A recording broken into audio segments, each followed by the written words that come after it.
जय हिंद। आपने कभी सोचा है कि जो बैंक वाले हैं उसके पास पैसे आता कहाँ से है और वो जो है कितने पैसे लोन पे लगाते हैं?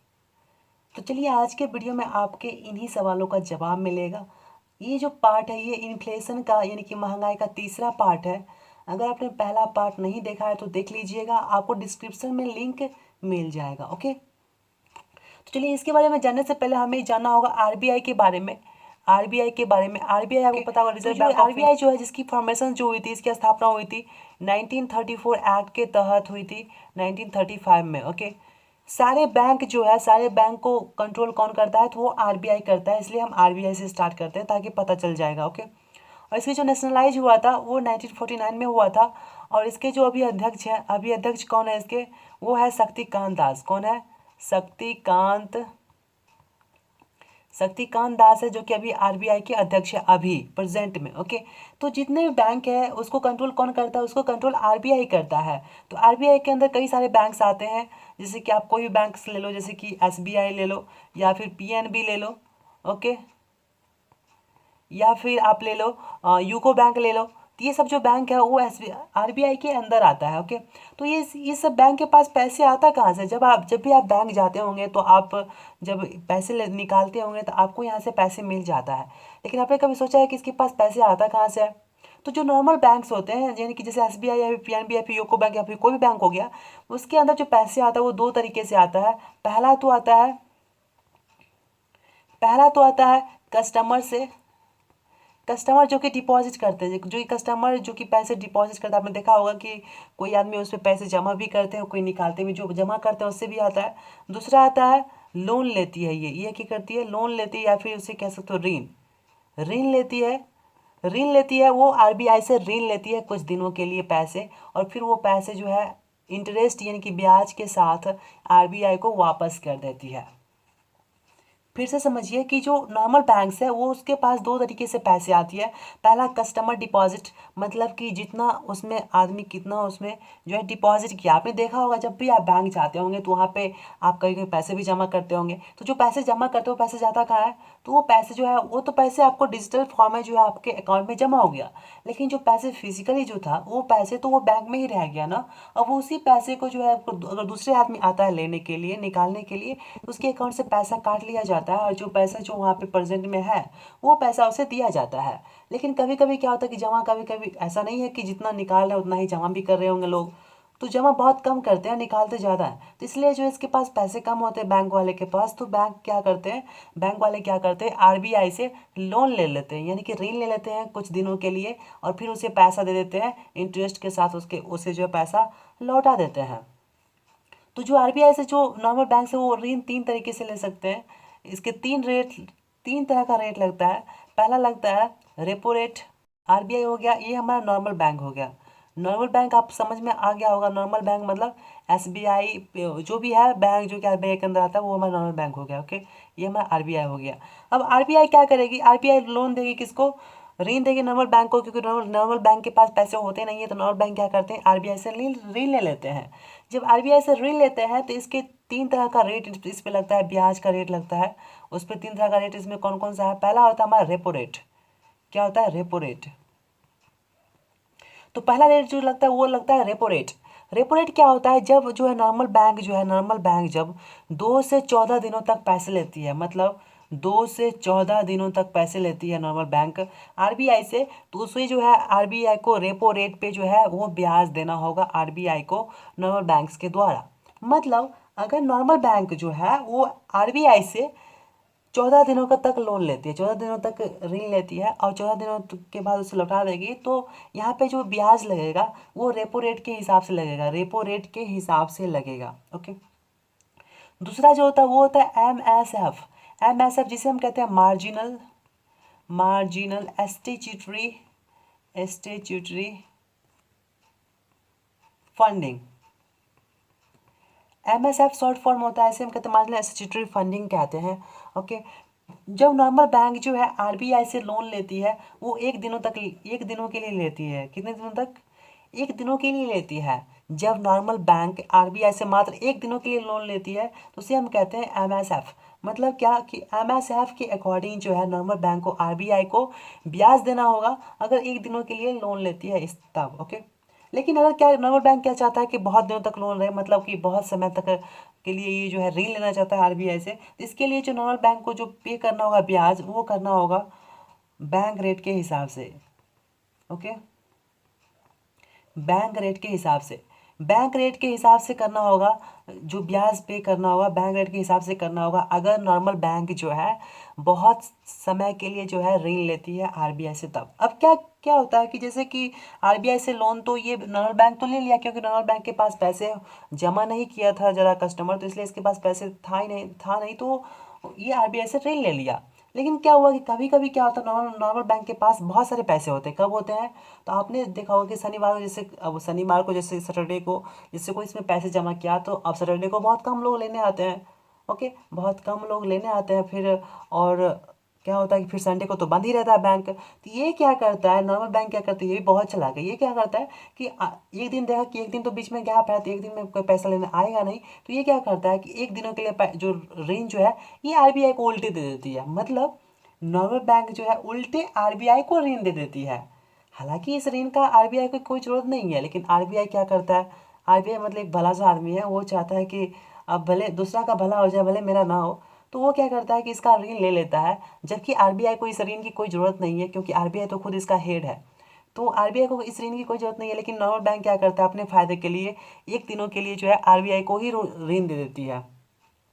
RBI भी बेचारा ऋण ले लेता है इससे। जब ये ऋण ले लेता है तो जो जिस रेट पे लेता है उस रेट को हम कहते हैं reverse repo rate, reverse repo rate, reverse repo rate. मतलब क्या कि नॉर्मल बैंक जो है RBI को ऋण देती है, तो वो भी फ्री में ऋण नहीं देती। देखो कितना चालाक है, मतलब RBI को एक तो ऊपर से पैसे की जरूरत नहीं है, ऊपर से जब नॉर्मल बैंक उसे ज़बरदस्ती लोन दे रही है, अब ज़बरदस्ती लोन दे रही है तो ऊपर से ब्याज भी ले रही है। मतलब बहुत चालाक निकला नॉर्मल बैंक, ओके। तो ये ब्याज भी ले रही है, ऊपर ज़बरदस्ती जो है इसे ऋण भी दे रही है। तो जो ब्याज ले रही है, हालांकि रिवर्स रेपो रेट पे ले रही है ब्याज, और रिवर्स रेपो रेट जो कि रेपो रेट से कम ही होगा, क्योंकि रेपो रेट से तो कम ही होगा ना, क्योंकि RBI को यहाँ पे कोई पैसे की जरूरत ही नहीं है, क्योंकि ये ज़बरदस्ती से ऋण दे रही है, तो ये तो कम ही होगा, इसका ब्याज तो कम ही देगा RBI कहेगा कि मैं तो कम दूंगा भाई, क्योंकि मैं तुम्हें देता हूँ तो तुम्हारे पास पैसे नहीं होते, लेकिन मेरे पास तो पैसे हैं। तो फिर अगर तुम्हारा ऋण हम ज़बरदस्ती ले रहे हैं तो फिर इसका तो रेट हम कम देंगे ना। तो RBI से जो है रिवर्स रेपो रेट के हिसाब से जो है इसको ब्याज देती है, ओके। हम बात करें जब नॉर्मल बैंक के पास तो पैसे आ गया, RBI से नॉर्मल बैंक के पास पैसे आया, क्योंकि नॉर्मल बैंक जो है RBI से ऋण लिया था। अब नॉर्मल बैंक क्या करता है, इस पैसे को लगा देता है कहाँ पे, लोन पे, लोन पे लगा देता है। कस्टमर आता है लोन लेने के लिए, लेकिन यहाँ पे भी ये बैंक भी चालाक होता है। ये क्या करता है, दो तरह के कस्टमर को चूज करता है। एक होता है प्राइमरी कस्टमर, एक होता है प्राइमरी कस्टमर। प्राइमरी कस्टमर का मतलब है favourite customer, favourite favourite customer. दूसरा ये चूज करता है सेकेंडरी कस्टमर। सेकेंडरी कस्टमर कहने का मतलब है जो कभी कभी आता है, ओके। तो यहाँ पे पहले कस्टमर में आप डिफरेंस समझ लीजिए। प्राइमरी कस्टमर हमने कहा है मतलब फेवरेट कस्टमर।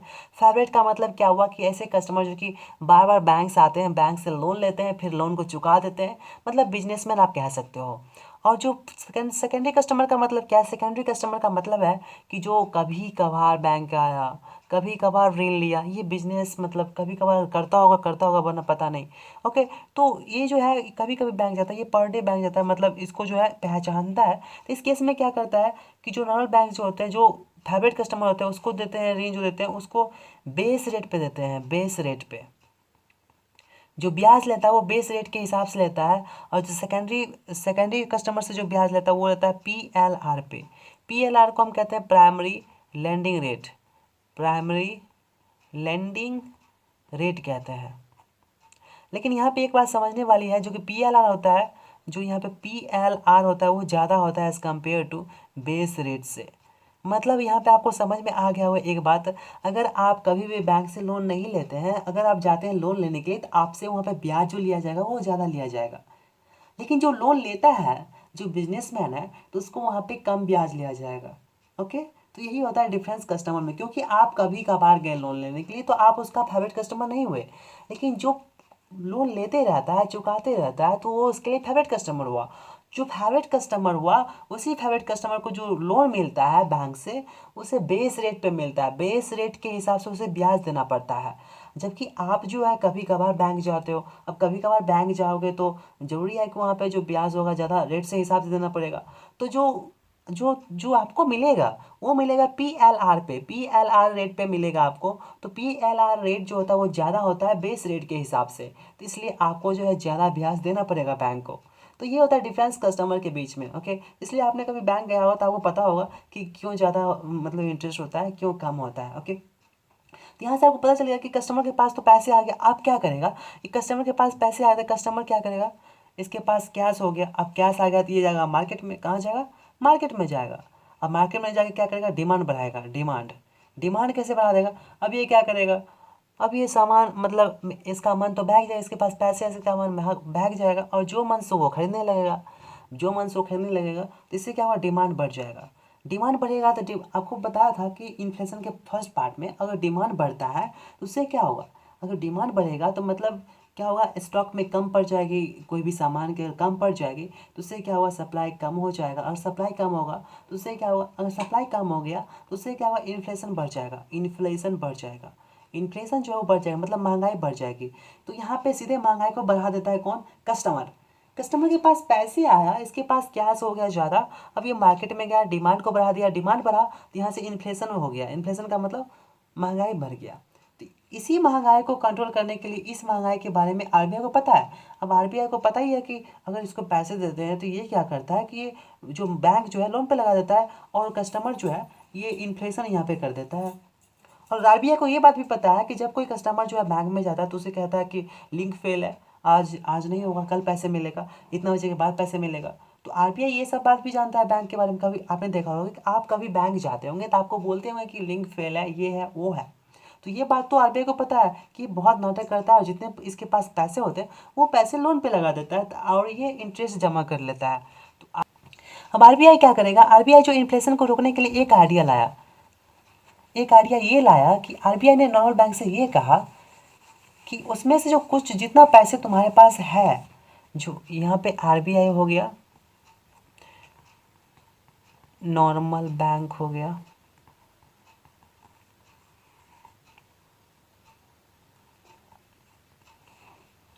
अब आरबीआई जो है इन्फ्लेशन को कंट्रोल करने के लिए आरबीआई ने नॉर्मल बैंक से कहा कि जितने भी पैसे तुम्हारे पास हैं, उस पैसों में से जो है 3% पैसे मेरे पास जमा करो।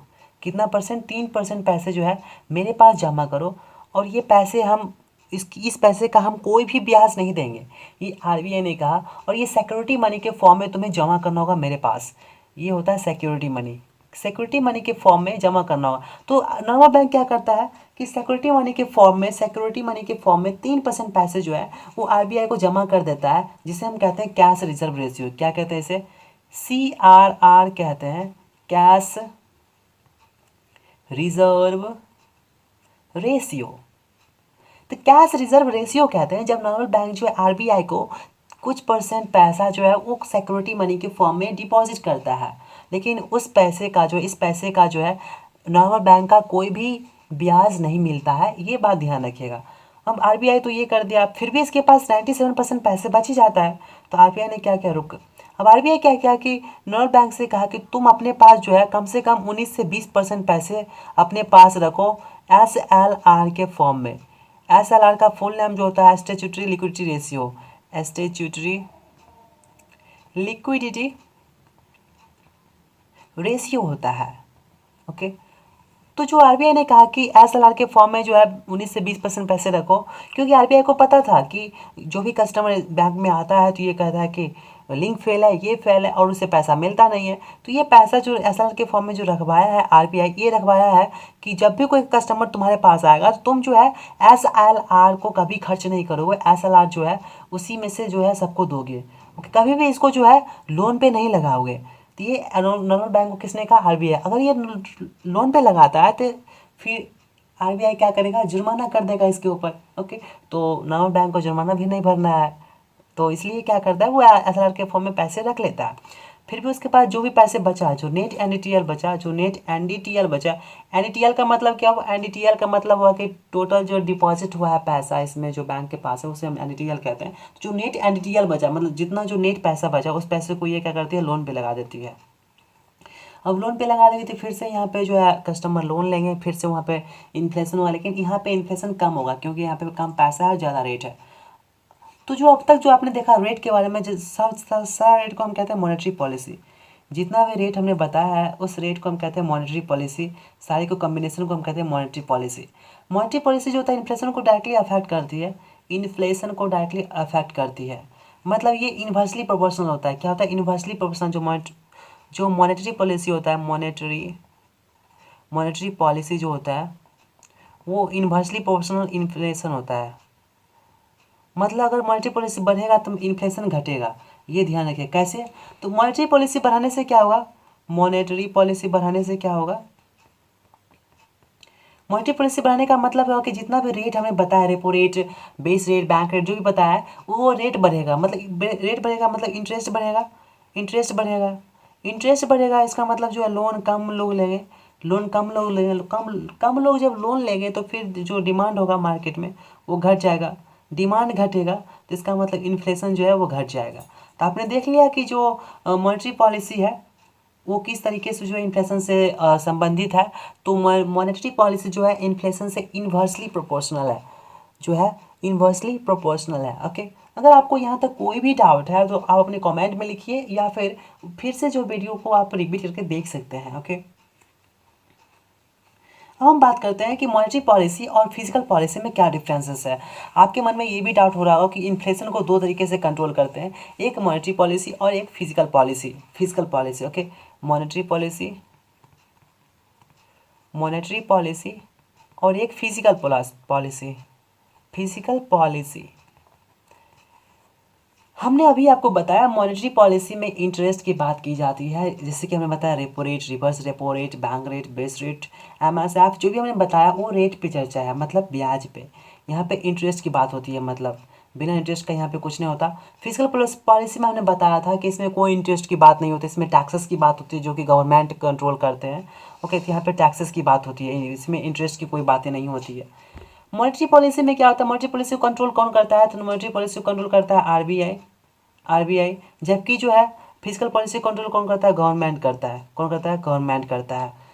तो यही बेसिक डिफरेंसेस है, फिजिकल पॉलिसी को जो कंट्रोल करता है गवर्नमेंट करता है और मॉनेटरी पॉलिसी को कंट्रोल आरबीआई करता है। ओके, तो दोनों का काम हालांकि एक ही होता है। दोनों क्या करता है, जो मॉनेटरी पॉलिसी और फिजिकल पॉलिसी क्या करता है, इन्फ्लेशन को कंट्रोल करता है, इन्फ्लेशन को कंट्रोल करता है, जिससे जो होता है इकोनॉमी में जो है वो डेवलपमेंट होती है। ओके, ग्रोथ होती है। ओके, इससे जो है बहुत सारी जो है हेल्प होती है कंट्रीज़ की। Okay, thanks for watching this video.